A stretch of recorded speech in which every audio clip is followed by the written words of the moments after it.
नमस्कार मित्रांनो, आजच्या व्हिडिओमध्ये मी होस्ट प्रल्हाद गोसे तुमचं सर्वांचं स्वागत करतो। मित्रांनो, इतिहासाचा पाऊलखुणा म्हणजेच भूतकाळात घडलेल्या घटनांच्या शास्त्रशुद्ध पद्धतीने केलेला अभ्यास म्हणजे इतिहास। आणि ह्या भूतकाळातील पाऊलखुणांचा अभ्यास करण्यासाठी आज आपण बदलापूरमधील दोन असे ऐतिहासिक ठिकाणं आज आपण पाहणार आहोत आणि तेथील आपण माहिती घेणार आहोत।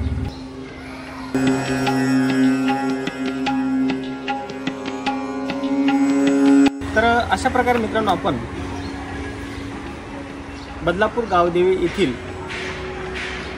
विनायकेश्वर शिव मंदिर देवस्थान याच्या जवळच असलेलं आपल्याला गजलक्ष्मीचे शिल्प आपल्याला या ठिकाणी समोर पाहायला मिळते।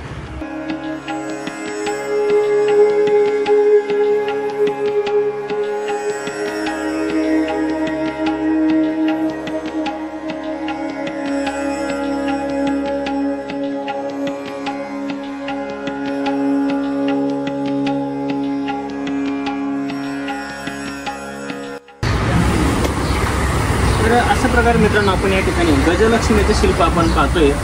मित्रांनो, या शिल्पामध्ये दोघी साईडला आपल्याला तिकडं आणि ह्या बाजूला आपल्याला हत्ती पाहायला मिळते। हे आपल्याला मध्ये लक्ष्मीची आपल्याला मूर्ती आपल्याला या ठिकाणी दिसते।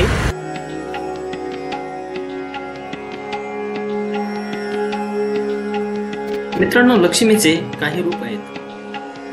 त्यामध्ये आदिलक्ष्मी, धनलक्ष्मी, धान्यलक्ष्मी, गजलक्ष्मी, संतानलक्ष्मी, वीरलक्ष्मी, विजयलक्ष्मी आणि विद्यालक्ष्मी हे लक्ष्मीचे आपल्याला काही रूप आपल्याला पाहायला मिळतात।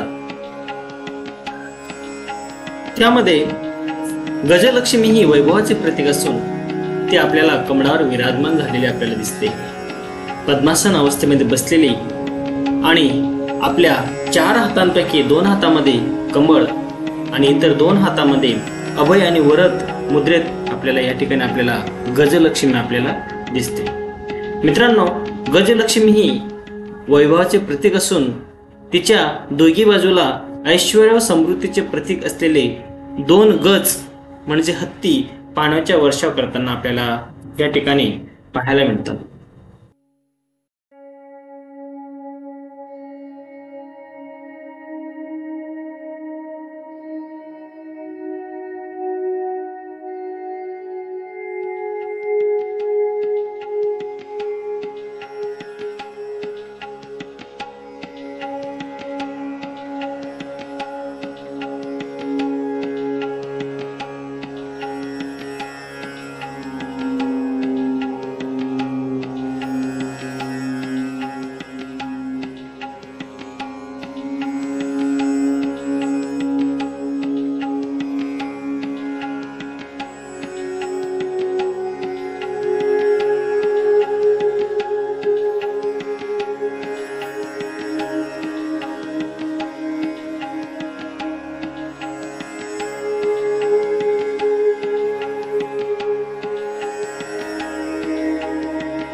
तर मित्रांनो, बदलापूरमधील दुसरं ऐतिहासिक ठिकाण म्हणजेच मांजर्लीमधील कान्हो विठ्ठल पाटील चौक म्हणजे पाटील मंगल कार्यालयाच्या समोर. मित्रांनो, गदेगड हे एक प्रकारचे शिलालेख आहे. मात्र प्रत्येक गदेगडावर शिलालेख कोरलेला असतोच असं काही नाही. महाराष्ट्रामध्ये शिलाहार राजांनी गदेगड कोरण्याची प्रथा सुरू केली. इसवी सन 10व्या ते 11व्या शतकापासून ते 16व्या शतकापर्यंत गदेगड कोरण्याची प्रथा सुरू झालेली आपल्याला काही गदेगडांच्या आधारावर आपल्याला समजते. आणि आपल्या राज्यात सापडलेले बहुतांश गदेगड हे मराठीत कोरलेले आहेत, तर काही अरबी भाषेतही आपल्याला गदेगड आपल्याला पाहायला मिळतात. मित्रांनो, गदेगड हा 3 टप्प्यामध्ये विभागलेला असतो. त्यामधला पहिला टप्पा यामध्ये चंद्र, सूर्य आणि कलश यांच्या प्रतिमा कोरलेल्या असतात. दुसरा टप्पा यामध्ये काही लेख लिहिलेला असतो. तर अंतिम म्हणजे तिसऱ्या टप्प्यात गाढव आणि स्त्री यामध्ये एक शिल्प कोरलेलं आपल्याला या गदेगडामध्ये आपल्याला दिसतं. मित्रांनो, सगळ्यांचा अर्थ हा काहीसा गंभीर आहे. म्हणजेच राजाकडून उभारण्यात आलेल्या या गदेगडांवर लिहिलेला मजकूर किंवा राजाज्ञा किंवा आदेश या सगळ्या जनतेला मान्य आणि बंधनकारक आहे. जर कोणी ह्या आदेशाचं पालन करणार नाही तर त्यावर गंभीर कारवाई केली जाईल असा संदेश यावर आपल्याला कोरलेला दिसतो. मित्रांनो, ही राजाज्ञा किंवा गदेगडावर कोरलेला आदेश जोपर्यंत चंद्र सूर्य असेपर्यंत कायम राहील. आणि म्हणूनच गदेगडावर चंद्र आणि सूर्याची प्रतिमा आपल्याला या ठिकाणी प्रथम कोरलेली आपल्याला दिसते. काही गदेगडांवर लिखाण केलेले नसते, मात्र गाढव आणि स्त्रीचे शिल्प मात्र कोरलेले आपल्याला बहुतेक पाहायला मिळते. मित्रांनो, गदेगड हे सापडणे हे दुर्मिळ बाब आहे. महाराष्ट्र, गोवा, गुजरात या राज्यांमध्ये हे गदेगड मोठ्या प्रमाणात आपल्याला आढळतात. या राज्यांचा विचार करता आजवर केवळ 150च्या आसपास आपल्याला गदेगड सापडलेले आहेत. यातले 70% गदेगड हे शिलाहार राजांच्या राजवटीशी निगडीत आपल्याला पाहायला मिळतात. आणि अन्य 30% गदेगड हे कदंब घराणे, यादव घराणे, बहामनी साम्राज्य यांच्याशी निगडीत आपल्याला पाहायला मिळतात.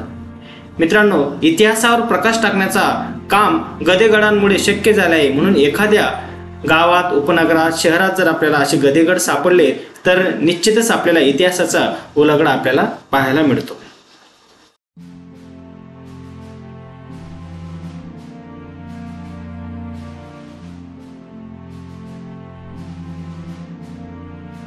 तर मित्रांनो, आपण बदलापूरमधील दोन्ही ऐतिहासिक ठिकाणं आपण आज एक्सप्लोर केलेले आहे. तर मित्रांनो, या दोन्ही ठिकाणांची लिंक मी डिस्क्रिप्शन बॉक्समध्ये गुगल मॅप टाकून देईन. जर तुम्हाला हा व्हिडिओ आवडला असेल तर नक्कीच लाईक करा, शेअर करा आणि सबस्क्राईब करा. चला तर जाऊया, लवकर भेटूया नवीन ठिकाणी नवीन व्हिडिओमध्ये. बाय.